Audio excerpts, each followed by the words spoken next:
दोस्तों, आज मैं आपको 4 ऐसे नियम बताऊंगा जिनका अगर आप पालन करते हैं तो आप जीवन भर स्वस्थ रहेंगे और कभी भी कोई बीमारी नहीं होगी, कोई भी रोग नहीं होगा, आपके पास ही नहीं आएगा।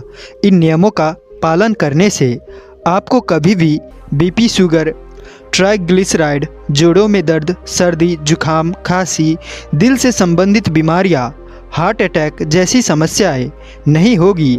आप कभी हॉस्पिटल नहीं जाएंगे और डॉक्टर के पास भी नहीं जाएंगे।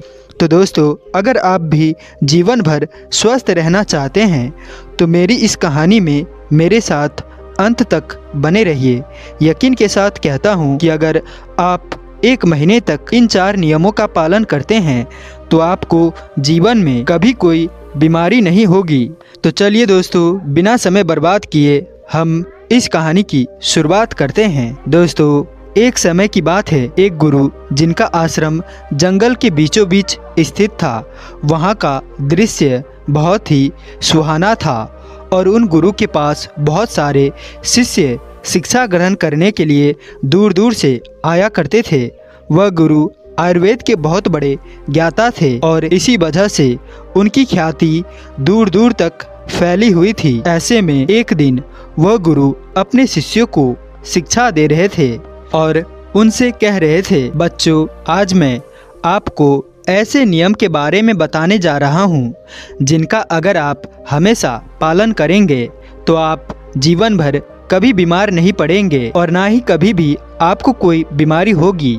गुरु की ऐसी बात सुनकर उनमें से एक शिष्य ने बड़ी प्रसन्नता के साथ उनसे कहा, गुरुवर, क्या इन नियमों का पालन करने से हम जीवन भर स्वस्थ रह सकते हैं? क्या इन नियमों का पालन करने से कभी कोई बीमारी नहीं होती? तब गुरु ने हल्की सी मुस्कान देते हुए कहा, पुत्र, यदि इन नियमों का पालन करते हो तो आप जीवन भर स्वस्थ रहेंगे और आपको जीवन में कभी भी कोई बीमारी नहीं होगी। तभी उस शिष्य ने गुरु से कहा, गुरुवर, यदि ऐसा है तो आप हमें उन नियमों के बारे में पूरा विस्तार से बताइए ताकि हम उनका पालन करके जीवन भर स्वस्थ रहे और फिर इन नियमों के बारे में सभी लोगों को बताएं ताकि वो भी बीमारियों से मुक्त रहे और जीवन में स्वस्थ रहे। शिष्य की ऐसी बात सुनकर गुरु ने और सभी शिष्यों से कहा, बच्चों, तुम मेरी बातों को ध्यान से सुनो। बच्चों, आयुर्वेद में कहा गया है कि किसी भी व्यक्ति को अगर रोग मुक्त होना है तो उसे अपने जीवन में 3 बातों का ध्यान रखना चाहिए और वह 3 बातें हैं, वह अपने पित्त, कफ और वात को संतुलन करना।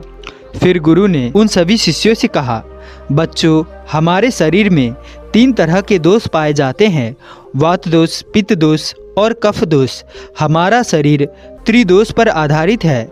फिर इसके बाद गुरु ने उन सभी शिष्यों से कहा, बच्चों, जब वात दोष बहुत ज़्यादा बिगड़ जाता है तो हमारे शरीर में 80% से ज़्यादा रोग प्रवेश करते हैं और जब पित्त दोष बिगड़ जाता है तो 50 रोग हमारे अंदर प्रवेश करते हैं और जब कफ दोष बिगड़ जाता है तो 30 रोग हमारे अंदर प्रवेश करते हैं और अगर वात और कफ तीनों दोष बिगड़ जाए तो हमारे शरीर के अंदर 148 रोग प्रवेश कर जाते हैं।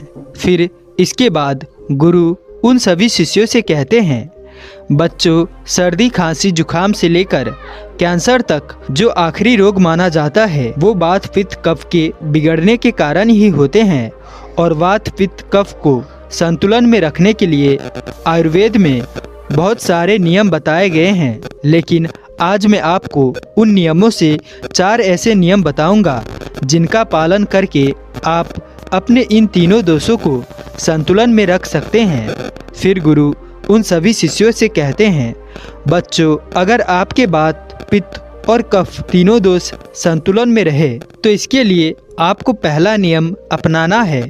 वो है कि आपको खाना खाने के तुरंत बाद पानी नहीं पीना चाहिए।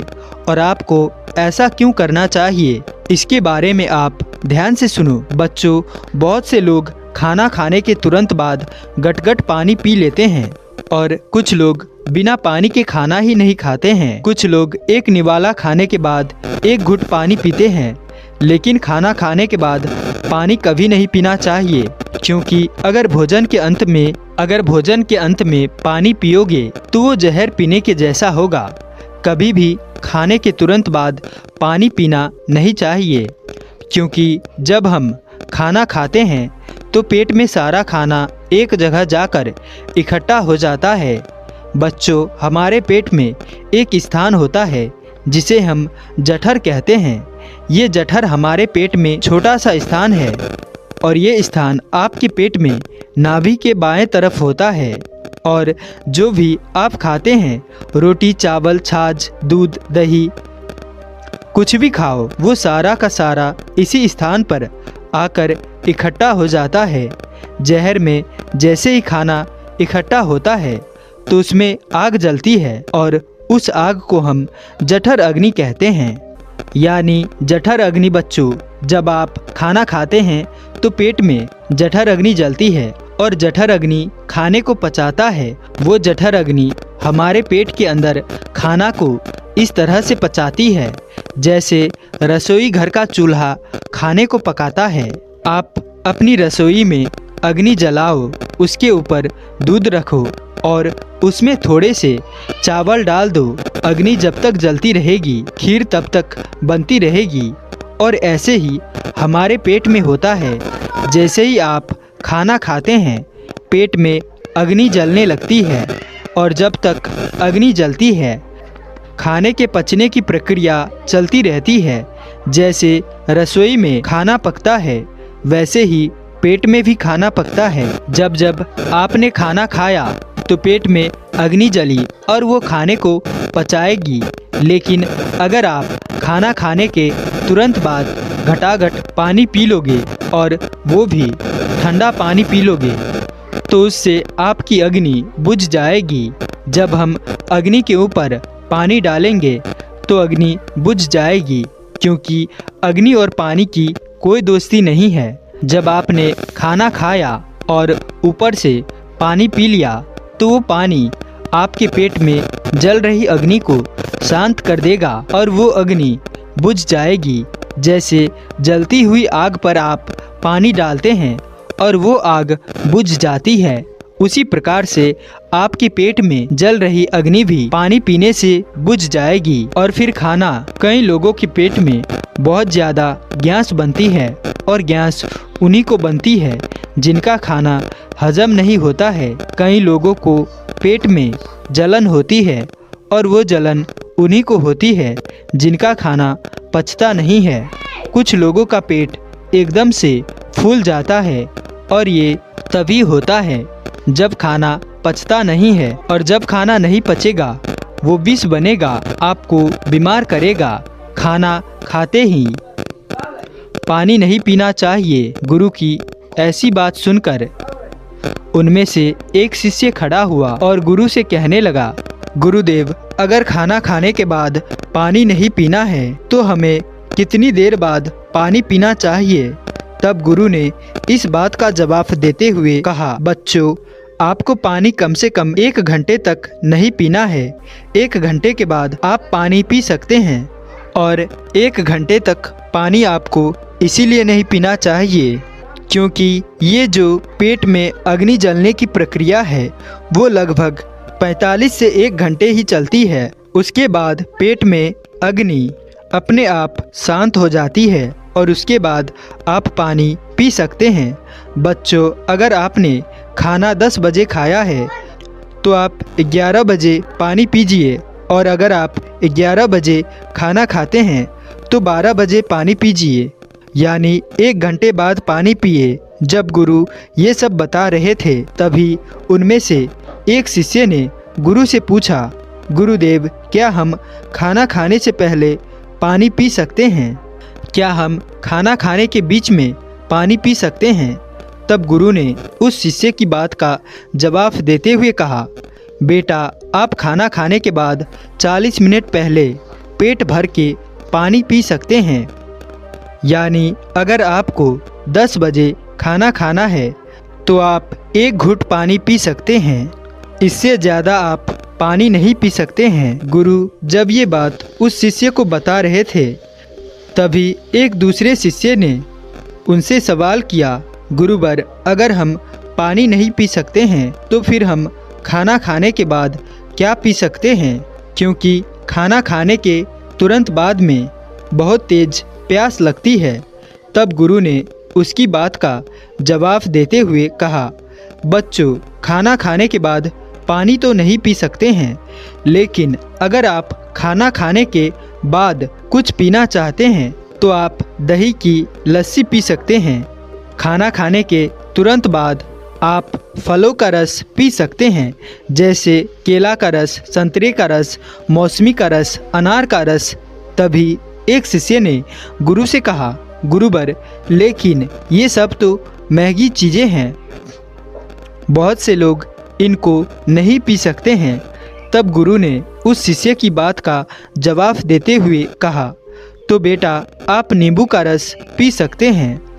फिर इसके बाद गुरु ने उन सभी शिष्यों से कहा, बच्चों, अगर खाना खाने के तुरंत बाद आपको कुछ पीना है तो दही की लस्सी पी सकते हैं, दूध पी सकते हैं, फलों का रस पी सकते हैं, लेकिन पानी आपको 1 घंटे बाद ही पीना है।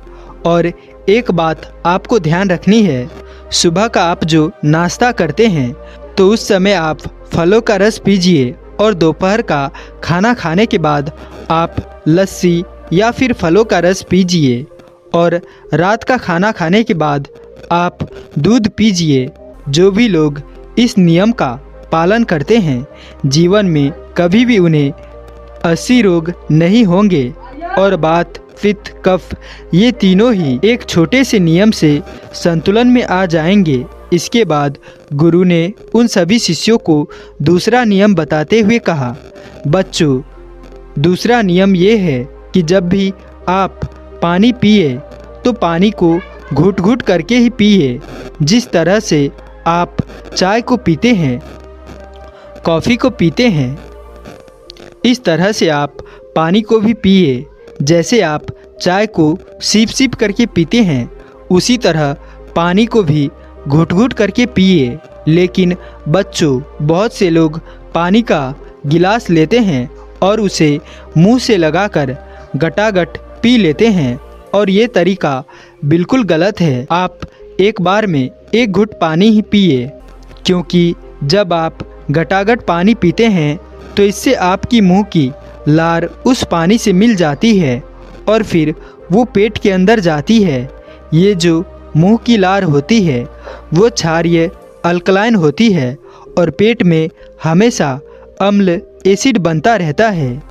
तो जब आप पानी को घुट घुट करके पीते हैं तो इससे धीरे धीरे मुंह की सारी लार आपके पेट के अंदर जाती है और क्षारीय पदार्थ पेट के अम्लीय पदार्थ से मिल जाता है, जिससे किसी भी व्यक्ति को पेट में अम्लता नहीं होती, एसिडिटी नहीं होती है।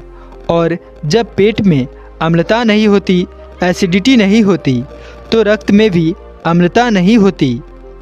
जिनके रक्त में अम्लता नहीं होती उन्हें जीवन में कभी भी वात पित्त का असंतुलन नहीं होता। ये तीनों दोष संतुलन में रहते हैं, जिससे वो जीवन भर स्वस्थ रहते हैं। इसीलिए पानी को घुट घुट करके ही पीना चाहिए। फिर इसके बाद गुरु उन सभी शिष्यों से कहते हैं, बच्चों, आप मनुष्य को छोड़कर पशु पक्षियों को देखो। पशु पक्षी भी घुट घुट करके ही पानी पीते हैं। चिड़िया जब पानी पीते हैं तो अपनी चोंच में 1 बूंद ही पानी लेती है, इससे ज़्यादा वो पानी नहीं लेती है। अपनी चोंच को अच्छी तरह से चलाती है और उस पानी को अपने अंदर लेती है। वैसे ही जब एक कुत्ता पानी पीता है तो वो भी पानी को चाट चाट करके पीता है। वो भी एक साथ में पानी नहीं पीता है। शेर, चीता, भालू सभी जानवर पानी को चाट करके पीते हैं। इन सभी जानवरों को, इन सभी पक्षियों को कोई भी बीमारी नहीं है। ना ही किसी पक्षी को अर्थराइटिस है, ना ही किसी जानवर को डायबिटीज है, और ना ही किसी पक्षी को शुगर है, और ना ही किसी जानवर को कैंसर है। कोई भी जानवर ओवरवेट नहीं है। कोई भी पक्षी ओवरवेट नहीं है, सभी सलामत और फिट है। और इसीलिए क्योंकि ये पानी को घुट घुट करके पीते हैं या फिर चाट कर पीते हैं, जबकि इन पशु पक्षियों को कोई सिखाता नहीं है, इनका कोई गुरु नहीं होता और ना ही कोई इन्हें प्रशिक्षण देते हैं। जबकि मनुष्य सब कुछ जानते हुए भी बेवकूफ़ बना रहता है। मनुष्य को तो शिक्षा भी दी जाती है, लेकिन इसके बावजूद भी वो उस शिक्षा का सही तरीके से पालन नहीं करता, जबकि पशु और पक्षी जन्म से ही ये ज्ञान सीख कर आते हैं और उसका अच्छे से पालन भी करते हैं और इसीलिए वे स्वस्थ रहते हैं। अगर आप भी इस नियम का पालन करते हैं तो आप भी जीवन भर स्वस्थ रहेंगे। फिर इसके बाद गुरु उन सभी शिष्यों से कहते हैं, बच्चों, तीसरा नियम है, जीवन में कितनी भी प्यास लगे तो आपको ठंडा पानी बिल्कुल भी नहीं पीना है। बर्फ डाला हुआ पानी और फ्रिज में रखा हुआ पानी तो आपको कभी नहीं पीना है, क्योंकि शरीर आपका गर्म है और पानी आपका ठंडा है। और ऐसे में जब आप ठंडा पानी पीते हैं तो आपका पेट तो गर्म रहता है, लेकिन जैसे ही आप ठंडा पानी पीते हैं तो आपके पेट में झगड़ा होना शुरू हो जाता है। और झगड़ा क्या होता है, या तो पानी पेट को ठंडा करेगा या पेट पानी को गर्म करेगा। लेकिन अगर पानी ने पेट को ठंडा कर दिया तो फिर पेट की ठंडा होते ही आपका हृदय ठंडा हो जाता है और आपका हृदय ठंडा होते ही आपका मस्तिष्क ठंडा होने लगता है। मस्तिष्क ठंडा होते ही आपका पूरा शरीर ठंडा हो जाता है और फिर इसी वजह से आपकी मृत्यु हो जाती है। इसीलिए आपको हमेशा सामान्य ताप का पानी ही पीना चाहिए, क्योंकि जब आप सामान्य ताप की पानी पीते हैं तो इससे आपके पेट को उस पानी को गर्म करना नहीं पड़ता है और वो पानी आपके शरीर में अच्छी तरीके से संचालन हो जाता है। फिर गुरु ने उन सभी शिष्यों से कहा, बच्चों, अगर आपको ठंडा पानी पीना ही है तो आप मिट्टी के घड़े का पानी पी सकते हैं, वो आपके स्वास्थ्य के लिए बिल्कुल लाभदायक है। फिर इसके बाद गुरु उन सभी शिष्यों को चौथा नियम बताते हुए कहते हैं, बच्चों, चौथा नियम ये है कि जब भी आप सुबह सोकर उठे तो आपको सबसे पहले पानी पीना है। जब भी आपकी आँख खुले तो आप उठते ही 2 से 3 गिलास पानी पिए। उसके बाद आप शौचालय में जाए, क्योंकि जब आप उठते ही पानी पिएंगे तो इससे आपको 2 लाभ मिलेंगे, जिनमें से पहला लाभ ये है कि पानी आपके पेट के अंदर जाकर बड़ी आंत को साफ करता है और जैसे ही आपकी बड़ी आंत सफाई होती है तो पेट पर दबाव पड़ता है, जिससे आप शौचालय में जाएंगे तो 2 से 3 मिनट में ही आपका पेट बिल्कुल साफ हो जाएगा। और जिनका पेट सुबह एक बार में साफ हो जाता है उनके जीवन में कभी रोग नहीं आता। इसीलिए सुबह उठते ही आपका पेट साफ होना चाहिए। इसीलिए सुबह उठते ही आपका पेट साफ होना बहुत ज़रूरी है। जब आप सुबह उठकर पानी पीते हैं तो इससे क्या होता है कि आपके मुंह की जो क्षारीय लार होती है वो पानी के साथ आपके पेट के अंदर चली जाती है और पेट में बन रही अम्लता को शांत करती है। बच्चों, सुबह पेट के अंदर एसिड की मात्रा ज़्यादा होती है, इसीलिए क्षारीय लार का पेट के अंदर जाना बहुत ज़रूरी है ताकि वो अम्लता को ख़त्म कर सके। इसीलिए सुबह उठते ही पानी पीना बहुत ज़रूरी है। फिर इसके बाद गुरु उन सभी शिष्यों से कहते हैं, बच्चों, ये आयुर्वेद के 4 नियम हैं जिन्हें अगर आप अपने जीवन में अपनाते हैं तो आप जीवन भर स्वस्थ रहेंगे और आपको कभी कोई बीमारी नहीं होगी। दोस्तों, आज हम बात करेंगे एक बहुत ही खास हर्बल डेंटल पाउडर के बारे में, जो कि आपके दांतों को चमकदार बनाएगा, इनको स्वस्थ रखेगा, मुंह की बदबू को ख़त्म करेगा, पीलेपन को साफ करेगा और मुंह के छाले और जिंजीवाइट या इस तरह की और जितनी भी ओरल प्रॉब्लम्स होती है उनसे लड़ने में आपकी मदद करेगा। इस दंत मंजन को बनाना बहुत ही आसान है और इसमें आपके ज़्यादा पैसे भी खर्च नहीं होंगे। तो चलिए शुरू करते हैं आज की इस जानकारी को और जानते हैं इस घरेलू दंत मंजन में कौन कौन सी चीज़ों को इस्तेमाल किया जाता है, इसको बनाया कैसे जाता है और इसको इस्तेमाल कैसे करना है।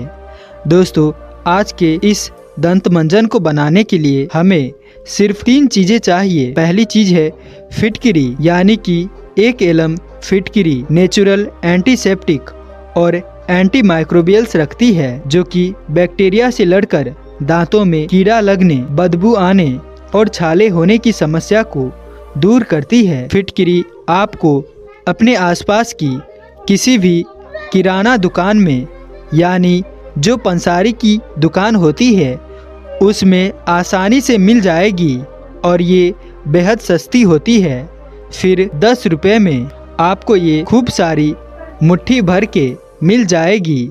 दूसरी चीज़ है सेंधा नमक, जिसको हम लोग पिंक हिमालयन सॉल्ट भी कहते हैं। सेंधा नमक में कई ऐसे मिनरल्स होते हैं जो आपके दांतों को प्राकृतिक रूप से साफ करते हैं और डिसइंफेक्शन खत्म करते हैं। सेंधा नमक थोड़ा सा एब्रेजिव नेचर का होता है और इसीलिए ये आपके दांतों पर जमे जो प्लेक होता है उसको साफ करने में मदद करता है बिना कोई नुकसान के।